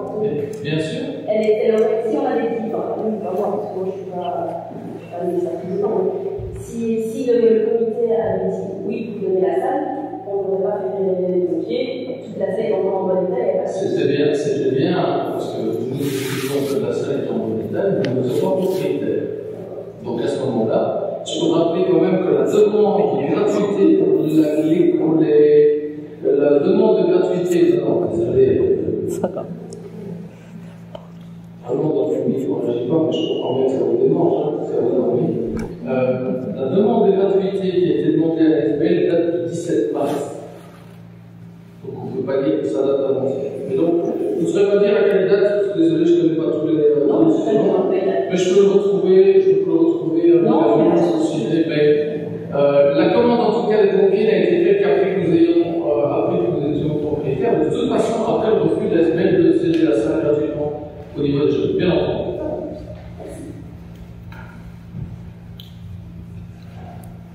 Tu t'obstines toujours à dire. Oui, propriétaire, je ne peux pas la parole. Tu t'obstines toujours à dire que tu es propriétaire, ça aussi c'est un rigolade. Ce n'est que au niveau de la justice qui diront si tu es réellement propriétaire ou non. C'est bien. C'est bien. On est devant encore une fois. C'est bien. Tu es propriétaire, et ainsi de suite. Alors je vous en dire aussi que pour le tennis de table, la saison va commencer, c'est bien triste pour eux. Ils vont devoir manquer de chauffage. Ça c'est le gros problème pour le tennis de table. Et encore une fois, c'est votre faute, c'est pas vraiment ça. Parce que les travaux qui vont rester en suspens au niveau des pompiers, c'est un design. Alors, je viens d'apprendre que nous avions la gestion de la salle et que nous sommes responsables de l'état de la salle. Je suis ici, je peux te confirmer que nous sommes responsables de l'état de la salle. Parce que franchement, la question ne se pose même pas. Donc, quand tu as proposé, par exemple, au tennis de d'aller jouer dans les écoles, ça aussi c'est une aberration. Hein, parce qu'ils ont un bar, le bar, vous allez déménager aux écoles, et là, aux écoles, nous n'avons plus d'autorisation pour le côté à bar. Et je serais curieux de savoir maintenant, aussi dans toutes les autres salles communales, je serais curieux de faire venir les pompiers. D'ailleurs, j'ai fait une première vérification. Je suis allé voir le hall omnisport. C'est vrai qu'ils ont des cuisines impeccables, techniques.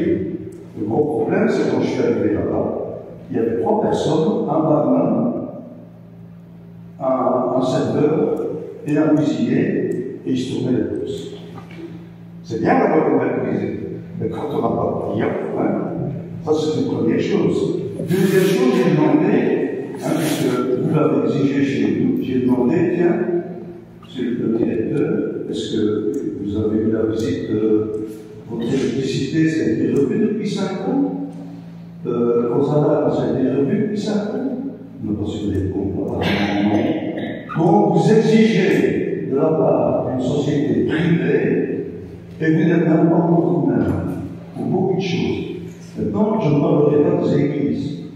Je serais curieux de faire venir les pompiers dans les presbytères, dans les églises, et voilà, c'est la catastrophe. On peut fermer toutes les églises, et on peut fermer les presbytères. Parce que rien, c'est normal. Ça, c'est une parenthèse. C'est une parenthèse. Alors, je crois qu'avant de vouloir mettre de l'ordre dans des sociétés, sociétés qui sont privées, parce que le CSS apparemment, il est toujours privé et il appartient toujours à la SDL, hein, vous feriez bien travailler dans vos portes et mettre vos établissements en règle.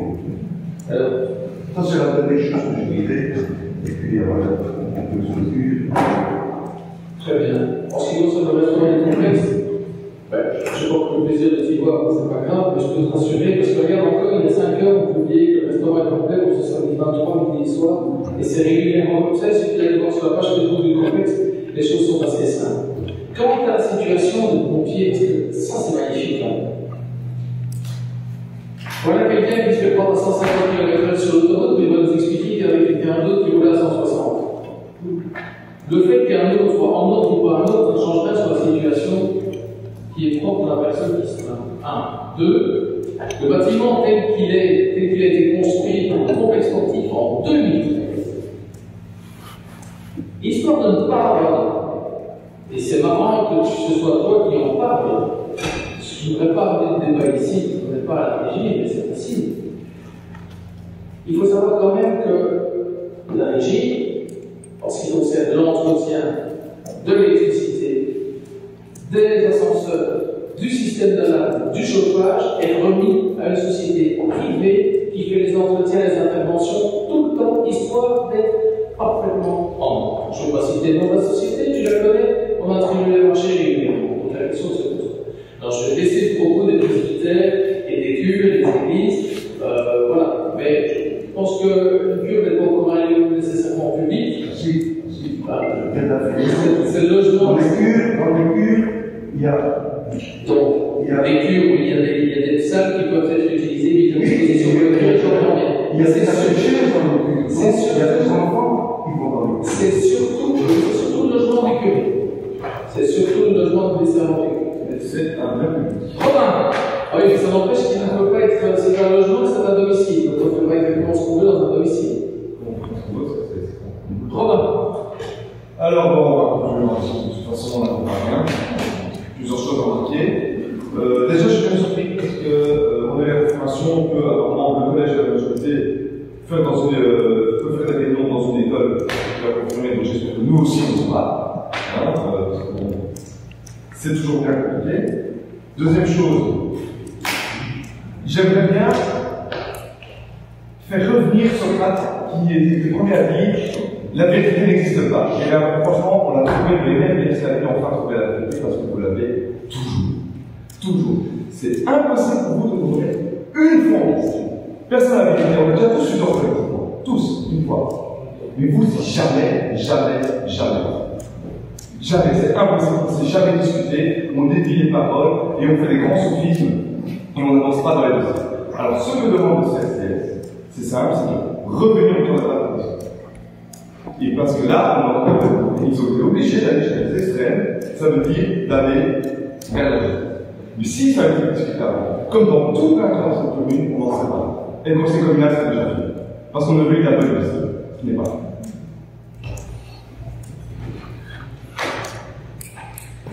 Alors, je vais considérer que la première intervention comme un hommage à notre égard. Je te remercie. Et la deuxième chose, c'est que si on avait été vraiment, on a fait une erreur. À voir ce qu'on voit et ce qu'on entend ici, on a fait une erreur. C'est que le 1er juillet 2022, on aurait dû directement prendre possession du CSS. Directement. Ça, c'est une erreur. Je l'ai dit une fois en conseil communal la dernière fois, j'ai pas eu de réponse. Je l'ai dit une fois pendant votre politique électorale, j'ai pas eu de réponse. Et ce que j'avais dit, c'est que ça aurait dû arriver depuis juin 2022. Prise ou pas prise sur le traité. Et voilà, c'est ça. Donc, il dit, c'est la volonté de tout le monde. Donc, on a été. Je l'ai respecté, je l'ai dit, je l'ai répondu. On a été trop gentil. Tu as raison, on a été trop gentil.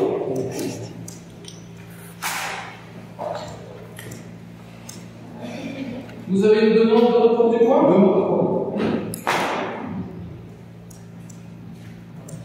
Moi, je propose de ne pas reporter le point, donc à Michel. Non.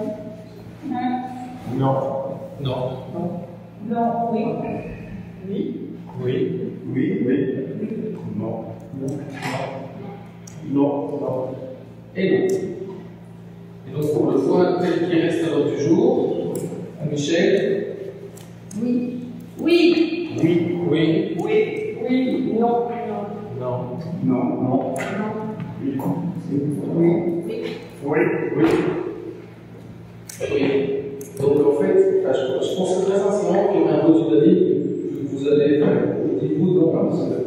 la SBS et la CS qui vont en justice, donc je pensais franchement que nous serions d'accord, autant trancher en justice, et si possible en référé, ça aurait été une bonne chose. Donc c'est-à-dire que le point caduc, oui, voilà. Il n'y a pas. Le point n'est pas caduc, non, le point n'est pas caduc. La décision, c'est de donner l'autorisation au collège, donner l'autorisation. Ce n'est pas d'aller nécessairement en justice. Le point est structurel. C'est bien logique. Allez, le point 7. Mais au moins, on sera décidé assez vite, on sera fixé assez vite. C'est une bonne chose. Le point 7, redevance dalle au passage de câble intégré. Julie? Oui.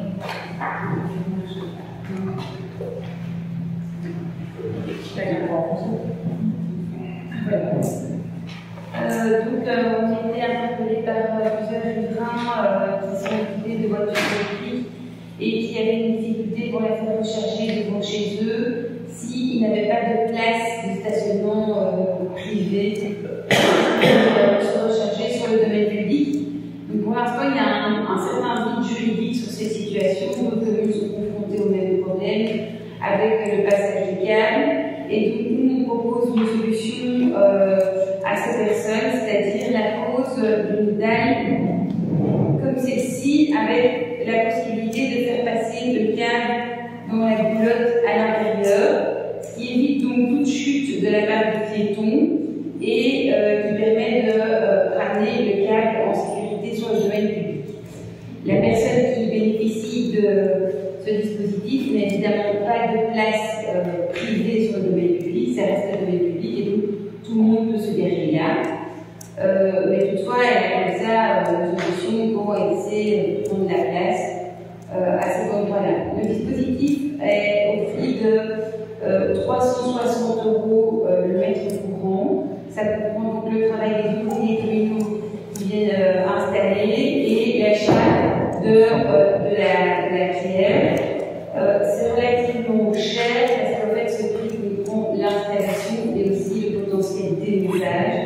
C'est-à-dire qu'un particulier qui ferait cette acquisition-là et après qui déménage, le suivant n'a peut-être pas envie d'avoir une rigole, enfin la possibilité de passer un câble, et donc le démontage est compris dans le prix de l'installation. Donc voilà, comme ça on espère pouvoir offrir une solution aux citoyens qui sont touchés par ce problème. Yeah. Oui. Oui, merci d'avoir amené la comité, ça s'appelle la GPR de son nom, ce que c'est. C'est vrai que c'est un vrai souci, ceux qui n'ont malheureusement pas d'espace privatif. Et donc, c'est une très bonne initiative privée. Et voilà, c'est une bonne chose, et je pense que ça permet à la fois que les citoyens aient une solution et éviter d'avoir des câbles qui traînent sur les trottoirs et qui vont l'endroit dangereux pour les gens, tout simplement. Et donc voilà, c'est une bonne initiative. Michel. Oui. Oui. Oui. Oui. Oui. Oui. Oui. Oui. Oui. Oui. Oui. Oui. Oui. Oui. Le point 8, une convention avec l'INVE d'approbation. Marc, vous dire un mot? Oui, voilà, dans le cadre de l'appel à projet 2021, nous avons répondu en collaboration au projet initié par l'INVE d'un projet de développement aérienne, donc c'était survoler le territoire avec une caméra rouge lorsque la température de l'unité, donc c'est avoir une température basse en dessous de zéro pour pouvoir permettre de définir les déperditions des bâtiments au niveau communal, l'entité d'un commune de citoyens qui voient les bâtiments. Donc voilà, c'est aussi répondre à un objectif avec de conscientiser la population, les citoyens, que voilà, ce bâtiment n'est mal isolé en vue de répondre au mieux aux objectifs du palier, c'est-à-dire la diminution du CO2. Alors, cette convention aussi, elle avait pour but de définir les responsabilités qui incombent et l'INVE et la commune en matière des obligations sur la protection de la vie privée et des traitements des données personnelles, donc ce fameux RGPD. Cette convention aussi nous a amené à faire une séance d'information qui aura lieu le 10 novembre ici, donc c'est le vendredi 10 novembre, où ils vont expliquer comment ils font l'analyse, voilà, comment on va interpréter les résultats. Séance aussi, si vous êtes disponible, vous pouvez venir prendre connaissance de vos données. Ces données aussi seront portées à votre connaissance lors du salon du logement qui aura lieu le dimanche 12 novembre. Voilà, ce sera aussi là. Voilà. Et alors, dans cette considération, je pense que vous pouvez amener vos numéros de cadastre, votre carte d'identité. Et normalement, la réunion avec aujourd'hui, ça serait avec le respect des finances, avec My la déclaration, vous avez comment toutes les données à caractère personnel, et comme ça, c'est juste cibler votre nom. Voilà, on garde cette fameuse RGPD. Voilà, je pense avoir tout dit, sauf je vous dis que c'est à vie cette démographie a coûté 5 000 euros. Parfait, les questions de la main à Michel. Oui. Oui. Oui. Oui. Oui. Oui. Oui. Oui. Oui. Oui. Oui. Oui, le point de produit cimetière de l'Instagram, préoccupation de l'écoutage en comparaison des conditions du marché, procédure de négociation, communication préalable et longtemps bien entendu. Philippe, un petit mot? C'est résumé. C'est tout simplement un gros problème technique qui est là depuis plusieurs années. Donc, dans le cimetière de Bielstaville, on a fait des passages caméra dans les tuyaux qui passaient, on s'est rendu compte que certains étaient bondés. L'eau a fait des dégâts venus de soutènement du côté nord. Et donc, ici, on va refaire complètement tout ce qui est écoulement d'eau, avec les tuyaux dans les normes, etc. Et dans une deuxième phase, ce n'est pas pour cette fois-ci, nous referons des dégâts dans les murs avec nos ouvriers en 2020. Donc voilà, c'est un problème, je pense, qui ne s'est pas passé autrement. Donc c'est vraiment technique. Donc c'est tout ce que je peux dire. Merci Philippe. Michel? Oui. Oui. Oui. Oui. Oui. Oui. Oui. Oui. Oui. Puis le point 10, un complémentaire déposé par Robin, et en ce qui concerne une motion d'opposition à la restructuration et à la délocalisation de l'hôtel de Nivelles vers Charleroi. Je te passe la parole. Alors, je vais lire ma note de synthèse parce que je suis sûr que tout le monde a lu très attentivement. Comme ça, vous comprenez ce qui se passe. En fait, au mois de juin dernier, la direction de l'ONEM a présenté un plan de restructuration comprenant entre autres la suppression ou la fusion des groupes régionaux et des services. C'est pourquoi le personnel qui est de la situation s'est mis en place le 14 septembre afin de défendre nos services publics. Le Grand Wallon et les services sont directement touchés car les services entiers du bureau nouvelle seraient transférés vers Charleroi. Si une telle situation devait s'avérer, nous n'aurons plus aucun bureau dans toute la province. C'était déjà compliqué pour les gens qui venaient de Jodon et des de la nouvelle. Imaginez pour Charleroi. Il s'agit aussi d'une menace envers le secteur public à l'accès pour les citoyens à des services de proximité. Il est d'autant plus insupportable que c'est encore sur le plan fragilisé que se font les restructurations budgétaires. Une telle situation va aggraver certaines situations déjà fameusement précaires. Il y a également un risque d'impact négatif sur l'économie locale, les organismes de paiement et sur les CPAS qui, pour leur part, pourront voir leur demande d'aide augmenter. Pourquoi? Parce qu'il y a des gens qui sont dans l'incapacité de se rendre jusqu'à Charleroi et n'auront pas d'autre choix que d'aller au CPAS. Le CPAS est à charge des communes, ce qui fait que les communes auront encore plus de poids financier. Voilà. En effet, on réorganise des services tels que les interruptions de carrière, les introductions de demandes, le chômage technique et économique en ce qui concerne les entreprises. Donc même les entreprises vont être touchées. Il est donc important que la direction de l'ONEM fasse la clarté sur ses intentions. Les volontés de réorganisation du travail ne doivent pas se faire au détriment des citoyens qui ont droit à des services publics de proximité et de qualité. Les bourgmestres élus de Wallonie-Picard ne déchargeaient pas des mêmes inquiétudes et ce problème s'étendait à toute la Belgique. Le Luxembourg se trouverait, comme nous, sans bureau sur toute sa province. Je demande donc au Conseil communal d'interpeller le ministre en charge Pierre Delmagne ainsi que l'administrateur général de Nogent, Jean-Marc Vandenberg, afin d'éclaircir la situation. En clair, on leur demande de se pencher un peu sur le dossier, parce que c'est la direction qui avance. Je vous remercie.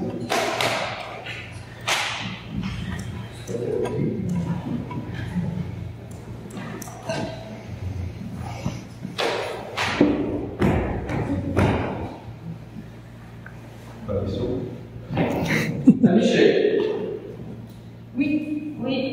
Oui. Oui. Oui. Oui. Oui. Oui.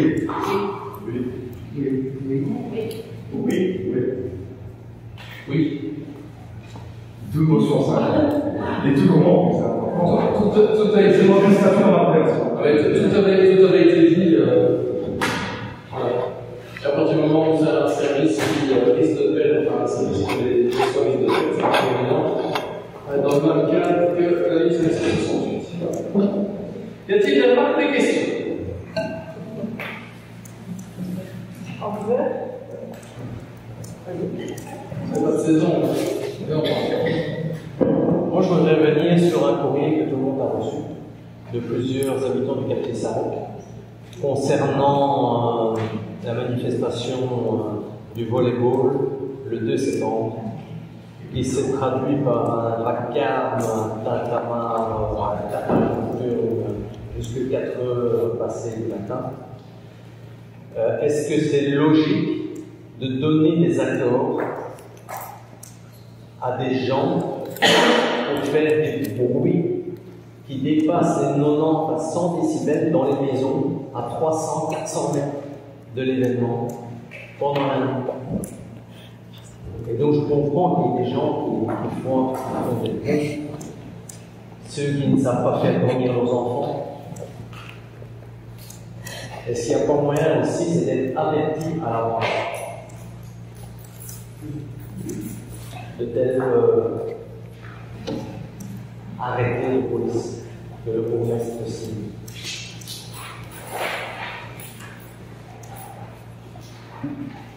C'est tout ou il y a d'autres réponses?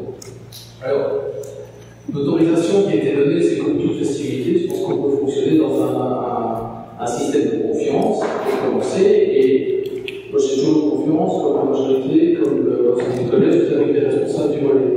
Un chouette club qui fonctionne bien, avec des gens qui sont festifs, ça c'est vrai, qui sont des gens qui sont responsables, qui savent tenir, qui occupent largement le complexe sportif, qui en plus le font vivre de manière exemplaire.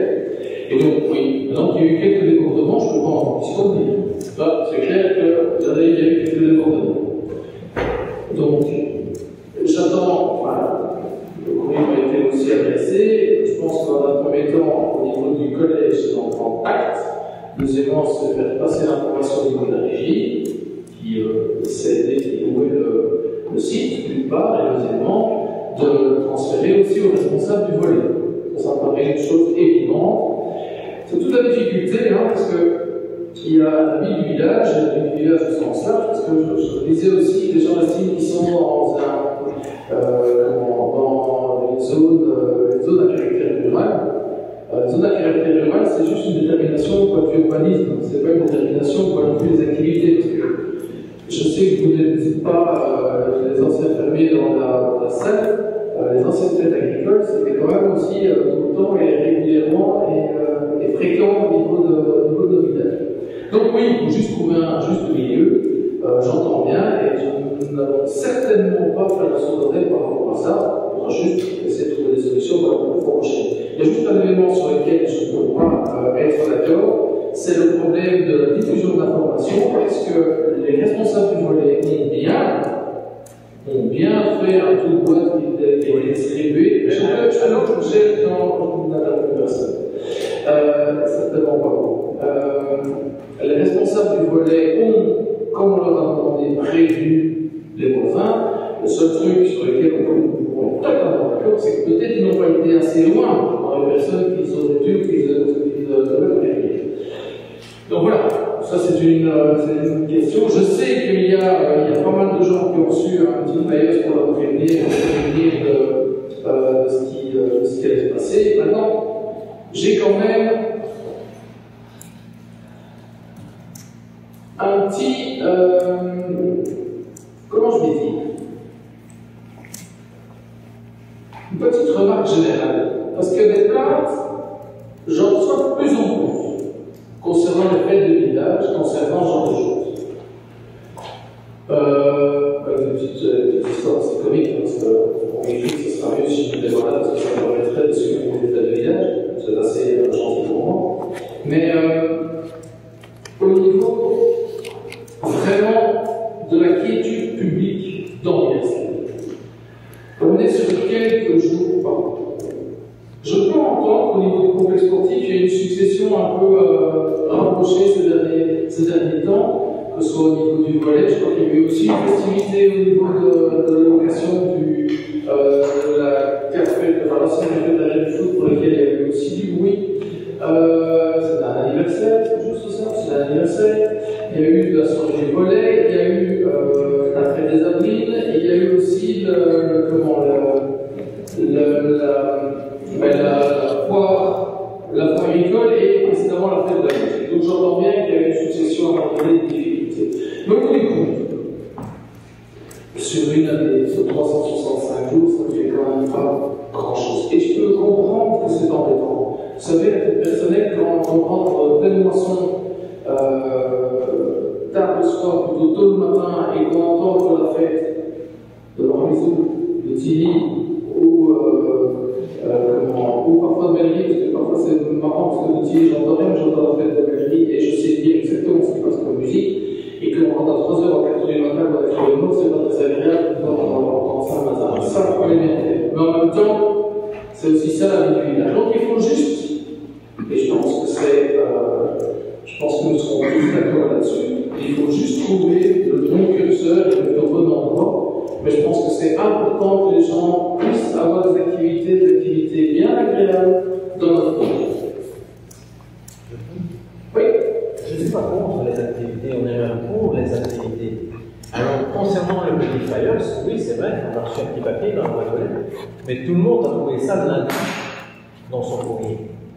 On n'est pas au courant le week-end. Alors, on ne sait pas, on se pose toutes ces questions quand ça a été distribué, si ça a été après, le samedi. C'est bien dommage parce qu'ils ont fait une boisson. Avec le panneau. Mais bon, 90 décibels pendant la nuit, dans les maisons, à des centaines de mètres, c'est un peu beaucoup. Je ne sais pas comment ils sont distribués. Merci, je suis responsable de tous les éléments, pas de distribution ouvrière en question. Mais voilà, je ne sais pas comment ça a été distribué. Je ne sais même pas dans quelle rue ça a été distribué. J'en ai aucune idée.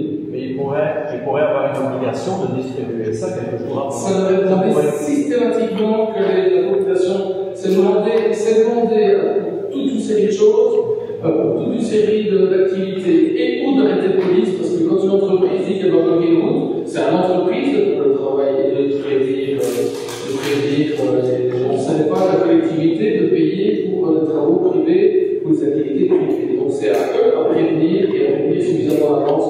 D'ailleurs, ils sont prévenus quand ils reçoivent l'arrêté de police, ils ne reçoivent pas l'arrêté de police la veille, on rappelle quand même qu'il y a des délais à tenir et des délais à passer.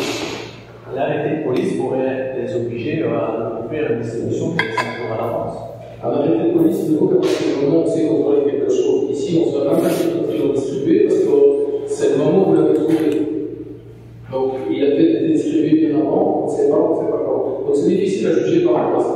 Que les gens, les activités, que les responsables d'activités et ou de travaux sur la voie publique soient obligés de le faire, ça me paraît pas mal de choses. Oui. Oui, je pense qu'on est tous d'accord sur le fait que nous avons trouvé un juste milieu. Peut-être qu'il y a moyen de faire une suggestion.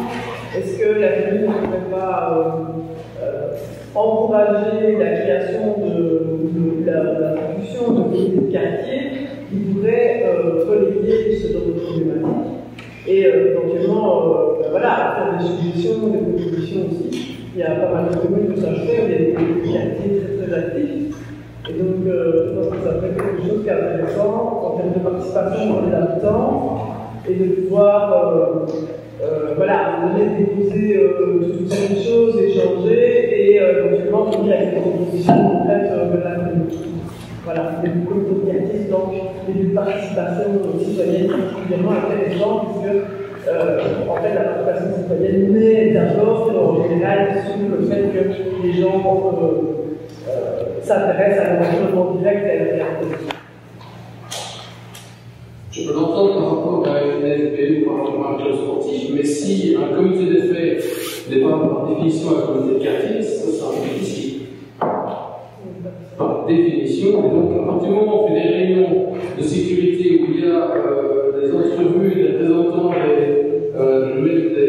comités de quartier qui sont des comités de quartier, pardon, des comités des faits qui sont présents qui sont là pour demander un certain nombre de choses, c'est aussi de responsabilité de faire passer l'information.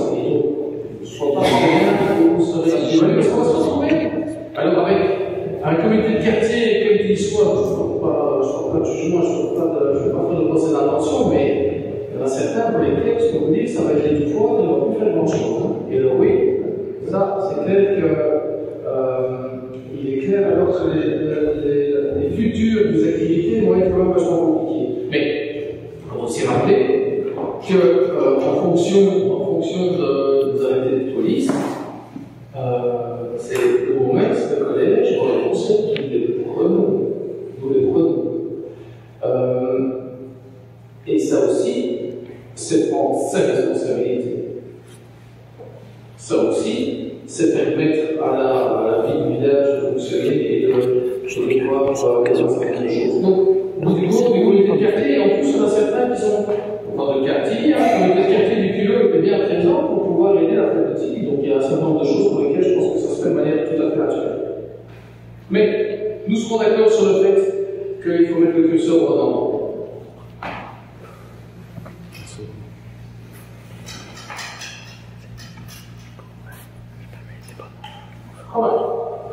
Oui, alors je vous ai annoncé début du mois que nous allons avoir une nouvelle conseillère CPS.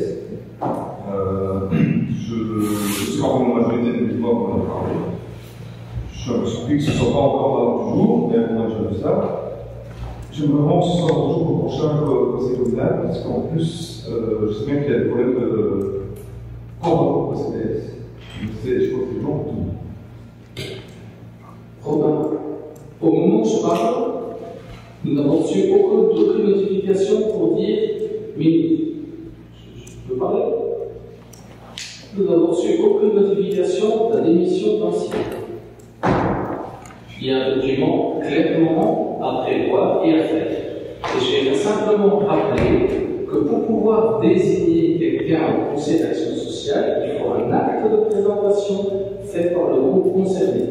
C'est la loi, c'est le code de la démocratie locale. Donc un mail que tu envoies ne suffit absolument pas. Il y a une procédure qui est bien faite et bien déterminée pour laquelle, tant que tu ne déposes pas un acte de présentation pour sur la démission de la précédente, on pourrait encore l'admettre, mais pour présenter quelqu'un, il faut un acte de présentation officielle. Et d'ailleurs, que le mail que tu as envoyé à la directrice générale du CPS est retransmis ici, mais pour information.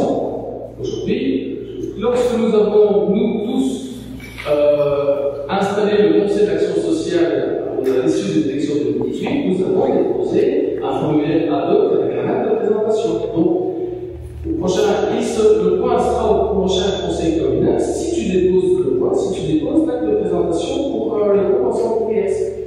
Pas de direct. Moi, ce qui me désole, c'est dans cette commune, vous le savez, vous n'avez jamais dit, et surtout, là, je peux être par l'administration, parce que le maire est transféré, à un moment, maire, vous prenez le prix aussi. Je n'étais pas chef de groupe en 2018, j'avais 22 ans.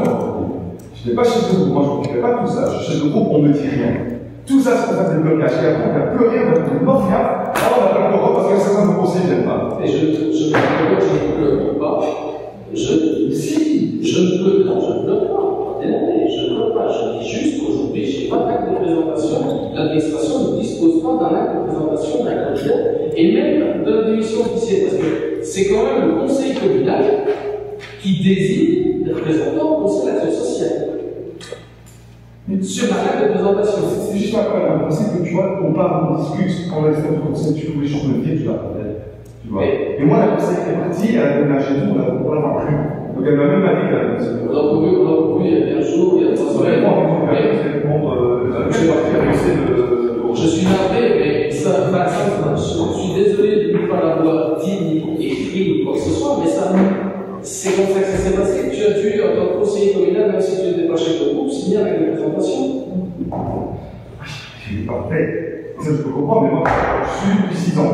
Je n'ai pas tout lu les sensibilités de la loi. Mais moi, je pense que c'est savoir, et je suis désolé, et je vais m'attaquer, ça va pas dire. L'administration est devenue. Même si j'avais contacté ces personnes, je transfère à la commune, et bien la commune aurait pu dire, ah ben écoute, ça doit comme ça, n'oublie pas. Voilà. C'est exactement comme je pense. Comme l'uniforme du tout, on ne prévient pas ce qu'il faut faire. Robin, si je peux me donner, je fais généralement des disponibles. Moi, je ne suis pas censée savoir, tu ne sais pas. Et donc, la moindre des choses, si tu as une question, tu me téléphones, tu me fais un petit mail, tu passes, et moi je vérifie la procédure. Et c'est pas un truc qu'on fait tous les jours, changer un conseiller, qui est l'action sociale pour en changer. Du coup, il y a peut-être des détails que de toute façon, je dois vérifier. Ce que je pense que c'est résultat, c'est peut-être un, je te dis un peu de mouvement, mais je pense quand même qu'au niveau de la communication, pour le faire de l'expérience, vous avez des doutes sur le procédure. Je suis adressé, CPS, sur la commune. Tu ne peux pas savoir que je ne sais pas, je comprends. Et alors, quand je vois que je dis, ah ben non, il fait mal, mais tu peux vérifier demain, on s'occupe et je te reviens avec le document unique et les procédures. Voilà, moi j'ai donné un temps, il y a visiblement des questions. Regarde, deux fois l'information. Je ne sais pas, très sincèrement, je ne sais pas quand tu souhaites déposer l'acte. Parce que tant que tu ne le déposes pas non plus, on ne sait même pas s'il y a un accord de tout le monde sur la personne que tu proposes. Je peux entendre ce que tu écris, mais tant qu'on n'a pas l'acte avec les signatures, c'est toujours compliqué de voir plus ce qu'il en est. Donc, je vais vérifier tout ça demain et je reviendrai avec le détail de la procédure. c'est certain, en tout cas, au niveau de l'action sociale de ton groupe, devrait savoir quand ça, il devrait savoir. Madame Elamasi. Oui, j'ai une autre question. À la sortie de Mairie, en fait, il y avait à un moment donné une piste sur l'asphalte qui a été faite. Apparemment, l'asphalte a été enlevé récemment. Je voulais juste savoir ce qui se passe avec c'est juste à la fin, je sais que quelqu'un en a parlé, donc la Philippe, c'est un dossier provincial. Le maître d'ouvrage de la province. Et le travail a été simplement refusé parce qu'il était d'extrêmement mauvaise qualité. La piste cyclable n'était pas plate et autant les services, en accord avec la province, on refuse de réceptionner des travaux de ce type-là. C'est tout simplement inqualifiable de l'entreprise. Donc, moi, je veux bien. Cette piste cyclable, c'est la province qui l'a fait, puis on devra la réceptionner dans le domaine communal. Ça veut dire que si le travail est mal fait, c'est nous, communes, qui devrons assumer après. Je vais vous dire, ça fait 17 ans que je fais des travaux, c'est une des plus grosses origines. Merci pour les précisions. À chaque fois qu'il y a un truc, c'est la plus grosse cochonnerie qu'il a vu. Jean-Pierre. Pour revenir à ces travaux-là, moi j'ai été interpellé par plusieurs personnes qui passent régulièrement là-bas. Ils ont vu qu'on travaillait sur un terrain privé, c'est-à-dire quelqu'un qui est issu de la table, un conseiller communal. Donc j'ai donc été interpellé par des personnes en disant je pense que la commune travaille en le privé. Je sais qu'il y a eu à un moment donné un accord pour dire qu'on avait demande de faire 50 cm ou 1 mètre quand on avait fait un laboratoire Je sais qu'il avait été dit tout à l'heure qu'on pouvait accepter et qu'on pouvait entrer au nouvelles. Mais ici, c'est quand même un travail d'une plus grande ampleur, c'est presque tout.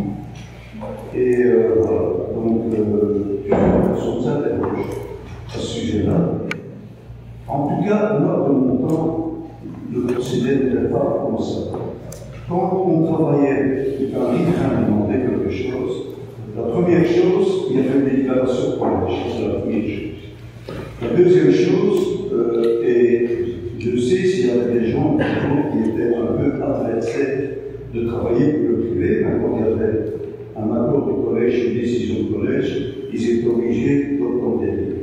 Alors, c'est pas gêné, non, c'est pas gêné. Je ne vais pas finir. Donc,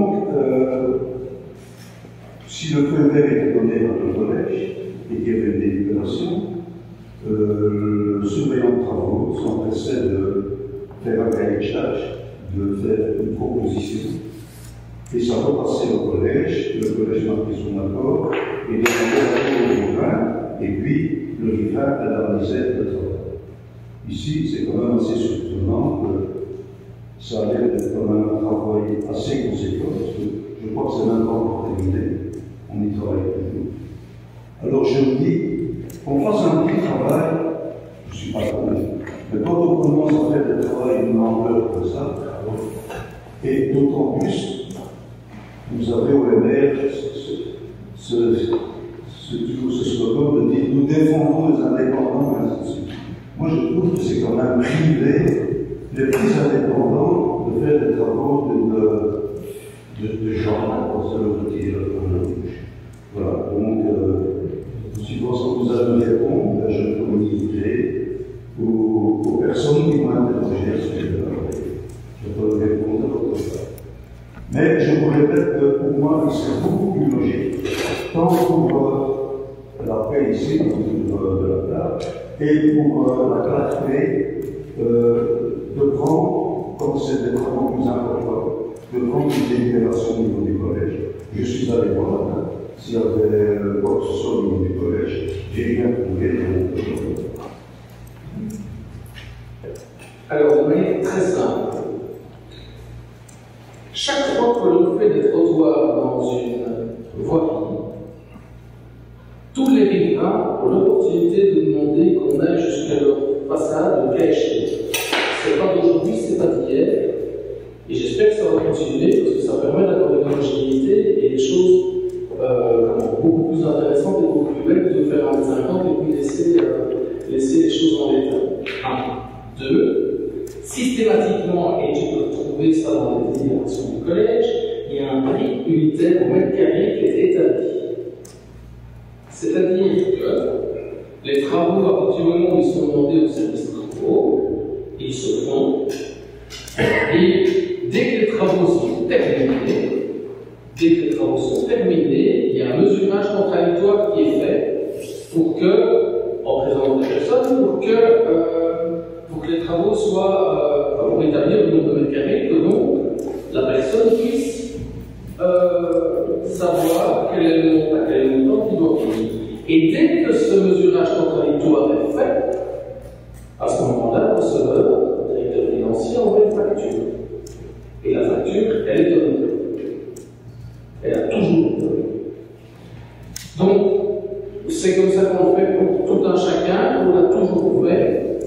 Je vais être de compléter d'ailleurs comment ça se passait avant, parce que ça peut être intéressant, mais je ne vois pas pourquoi. Je comprends ce que tu essayes d'insinuer dans la situation, mais c'est comme ça pour tout le monde, et je ne vois pas pourquoi ça poserait des difficultés. Alors, tu vois, les zones sont là, et ça permet d'avoir une belle homogénéité. Je pense que même que tu es à l'origine de cette homogénéité, des couleurs, des trottoirs et des passages de véhicules. Mais si maintenant tu dis qu'on ne fera plus pour les riverains, moi je peux proposer qu'on ne le fasse plus, mais nous ne serons pas d'accord sur le sujet. Philippe. Moi, ce que je fais d'abord, c'est un sommet, et je vais rappeler l'historique. Pourquoi ce règlement? En 2006, tu étais joint de travaux, on a fait la coupe des bêtes, tes copains ne payaient pas et les autres payaient. On a dit très clairement, c'est une des raisons qui ont fait dans l'opposition, qu'on soit clair. Et en 2007-2008, on a pris ce règlement est de cette époque-là, et on n'a jamais changé d'ailleurs. La seule chose qu'on a changé, Jean-Pierre, c'est le tarif, vu l'inflation. C'est tout. Mais vraiment, venir de non-appareil de quoi, c'est un sommet. Je peux ajouter quelque chose. Je te fais gentiment remarquer. Je veux que ce soit quand j'ai fait les jeunes des travaux, je n'ai jamais eu aucun problème. Aucun problème. C'est pour ça qu'il a été rappelé au collège à l'époque. Rien du tout. Et donc, c'est faux ce que tu dis. Non, c'est pas faux. Je n'ai jamais eu aucun problème. Jean aussi. C'était d'ailleurs une des raisons de notre des compétences à l'époque. Comment? C'était une des raisons d'ailleurs du retrait des compétences à l'époque. Pas du tout. C'est vrai que tu vas vous douter quelque chose parce que tu concernais quand même. C'était de nouveau un règlement, comme d'habitude. C'est ce qui se passe en gros d'ailleurs maintenant. Et Marcel chantait les copains d'abord. c'est vrai. Je suis quand même concerné par l'histoire et je vous ai répondu tout à la taxe personnelle que Jean-Pierre fait. Mais je ne t'ai même pas. cité. Il y a 20 minutes, si tu te sens visé, tu te même sortir. Parce que tu es concerné, tu devrais sortir. Eh bien, j'ai fait demander 3 devis à 3 entrepreneurs justement pour faire cette réalisation. c'est vrai. Je pense que Jean-Pierre a raison. Je pense qu'il n'est pas contraint de nous, parce que même si tu es concerné, en fait, tu n'as même pas de justifié. C'est un règlement. Ce que Jean-Pierre essaye de dire, c'est que parce qu'on est conseiller communal, on aurait moins de droits. Je peux te garantir que n'importe quel conseiller communal de la majorité comme de l'opposition demander ce genre de choses, c'est avec plaisir que nous le ferions, c'est avec plaisir que les qualités financiers. On verra. Donc, je voudrais dire une dernière chose à M. Richard, parce que c'est un sommet. Lorsqu'on a fait les trottoirs de la rue, j'ai payé. J'ai été jusqu'à Beauvue. Et j'ai payé Jean-Pierre. Et c'est pas tout ça. Et j'ai payé exactement la même chose que ce que les autres riverains de la rue ont payé. Voilà. C'est ce que j'en veux, c'est-à-dire qu'il y avait une partie d'ailleurs où tu as payé, c'était le domaine public. Mais ça, pour avoir des particuliers, c'en est comique. Mais voilà. C'est vrai que la question de l'ordre comme ça, c'est assez drôle. Madame la merci. Pas direct, je précise. En fait, régulièrement, chez moi, il y a eu des travaux sur le trottoir. Je pense que c'est des travaux de Proximus qui ont eu lieu le dernier, en tout cas pas août. Je sais que la veille de la rentrée, il y avait eu un message que ma grand-mère s'est demandé si elle avait la police pour faire les travaux. Et en fait, ils ont tué ce trottoir pendant longtemps, mais il y a quand même une famille qui passe pour aller à l'école. Et aujourd'hui, le Dalal, c'est pas encore connu, mais je ne sais pas si c'est la commune qui va le faire ou si c'est. Je pense que c'est Proximus, ça, il semble que j'avais perdu tout de suite. Et donc, deux questions. Une question, c'est est-ce que vous saviez quand ça va être remis en état pour qu'on soit obligé de passer sur la route? Et deuxième chose, c'est une petite suggestion.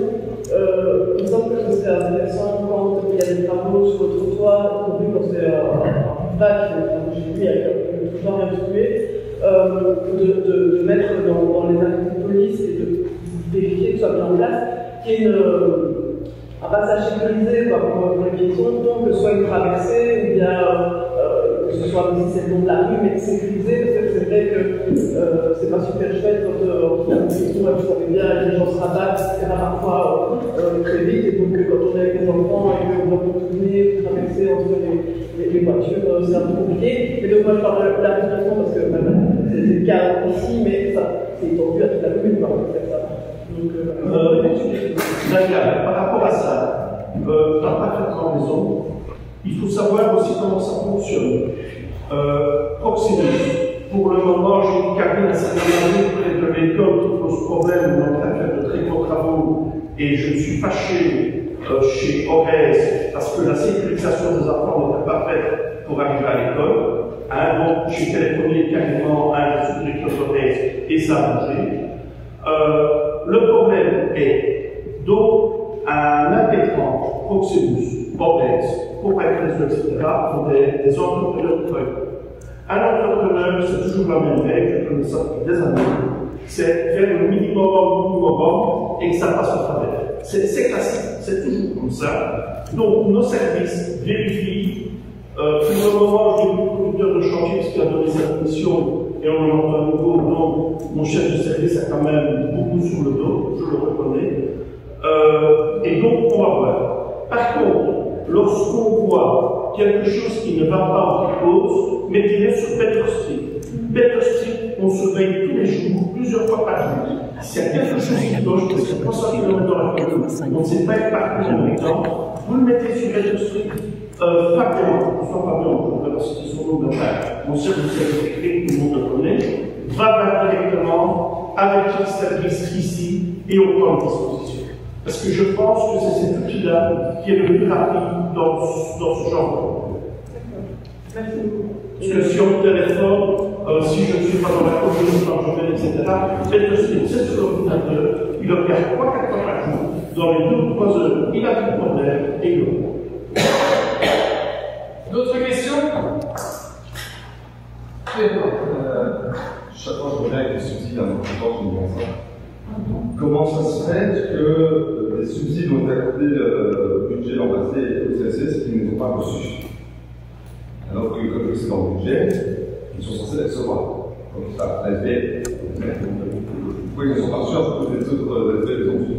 On va appeler une technique budgétaire, c'est pas parce que c'est au budget que nécessairement la demande doit être faite. Ça a été voté aussi.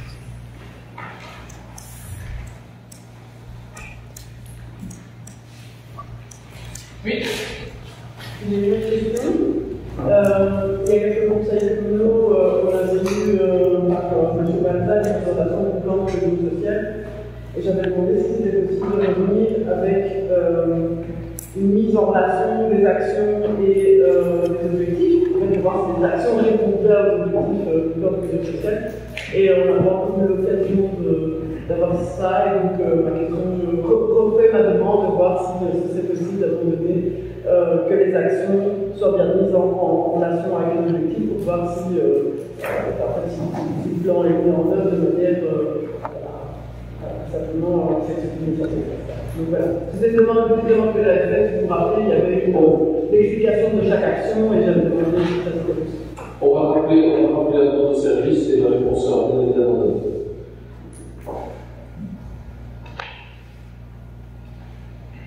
S'il y a des questions.